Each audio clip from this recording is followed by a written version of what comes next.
Okay, you're looking at my cat right now, and I'm about to feed him some food. There you go, kitty. So this is gonna be a story as to how I got my cat, who you're seeing right here, who goes by the name of Mr. Starbucks. Mr. Starbucks is a cat that I adopted back in 2014.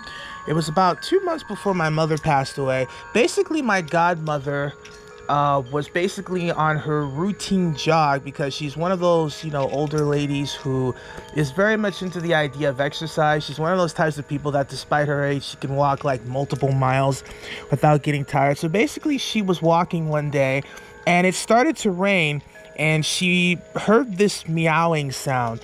I think she mentioned to me that she had just walked past a bush and she actually heard Mr. Starbucks, who was only he was very small. I think he had only been about a month old. Like, we theorized that he was only a month old when my godmother found him, and she basically found him in a bush. And as I mentioned before, it had started to rain at this time, and the way that she described her meeting with Mr. Starbucks was to say she felt like he was calling out to her. It seemed like it was a situation where he had somehow been separated from his mother, and it was and my godmother sort of painted this scene as him saving him from death, because the way that he was pleading to her gave her the impression that if she didn't try to help him or do something for him, then he was going to die right then and there. So she decided to take him and she put him in her car and she decided to drop her off right in front of my doorstep. And reason being is that, my neighborhood or my where I live has always been like a safe haven when it came to cats. Like, there used to be this cat lady that would drop off cats like at 12 o'clock midnight. She basically did this for multiple years, and ever since then, this has always been the place where random stray cats would just appear, and we would feed and take care of them. And my godmother knew this, which is why she decided to drop off Mr. Starbucks here.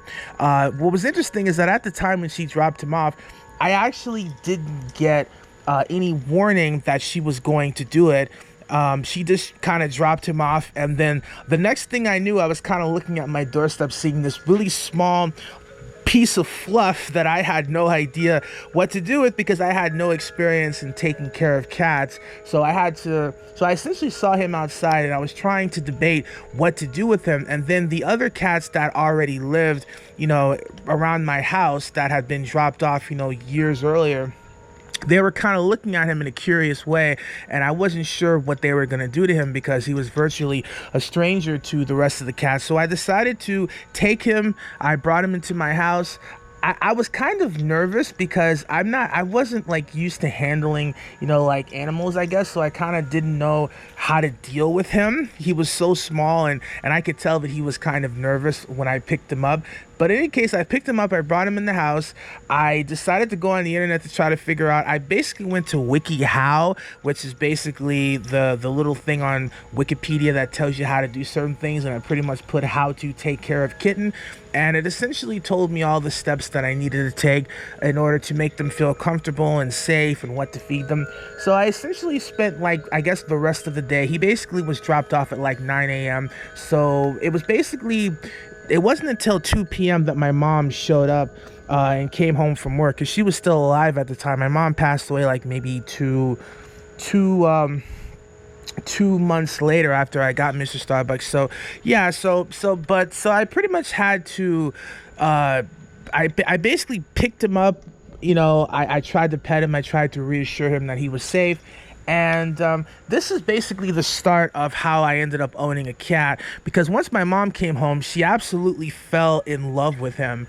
And even though we didn't want a cat, she didn't want to take him to the Humane Society, because the Humane Society where I live, which is like an animal shelter kind of place, they've been known to put animals to sleep if they're not adopted. So my mother insisted that we keep him. So that's kind of what we did. Though at this point, he wasn't really my cat. He was actually my mother's cat, because I hadn't really warmed up to him yet, despite the fact that I was the one that brought him in the house when my godmother did. But yeah, so you could actually see him. He's looking at me. Anyway, so yeah, so he's so cute. He's so cute. I love you, Mr. Starbucks. You're such a cutie pie. I love you. You're so cute. You're such a cutie. But yeah, After I ended up having him for a while, we discovered that he actually had a tumor in one. Oh, she just jumped into my lap. There you go. We actually discovered that he has like a tumor in one of his ears. I didn't discover this until I actually took him to the vet because I was trying to get him fixed. But we discovered upon taking him to the vet that he actually had a tumor in his ear, which I guess you can kind of see. Oh, well, I don't know if I want to touch it, but you can maybe see that he has a little something going on in his ear.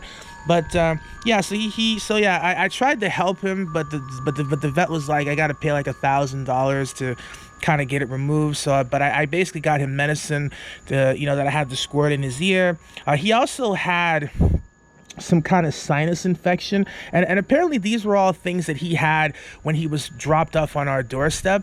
There were just issues that sort of escalated and got bigger. So it was really hard because I discovered all this stuff after my mom passed away, and at that time I was like really strapped for money, and I wasn't really in a position to take care of another, creature when I was trying to figure out what I was going to do to take care of myself, because that was a very big transitional period where I had to figure out what I was going to do with my life, and I had to get used to taking care of myself at that point.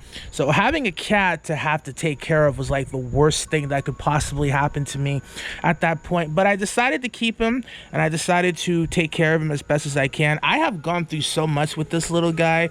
No, not only does he have the issue with his ears, but I also ended up having like a flea infestation in my house that I had to go through and kind of suffer with. I had to, buy multiple flea killing sprays, and I had to bomb the house multiple times. I've gone through so much with this guy, but I do love him though. As you can probably tell, I do love him a lot. He's really great, despite the fact that he's kind of a pain in the ass, but I do love him. Yeah, so this is Mr. Starbucks, and that's more or less the story. I've had him for like 4 years. We've gone through a lot together. He was with me after my mom passed away, and and I love him. He's really great. I love him very much. I love you, Mr. Starbucks. You're so cute. You're such a cutie pie. You're such a cute little kitty. He's a good boy. I love you. But yeah, so that's basically the story of Mr. Starbucks. I hope you enjoyed, and I'll talk to you later. Peace.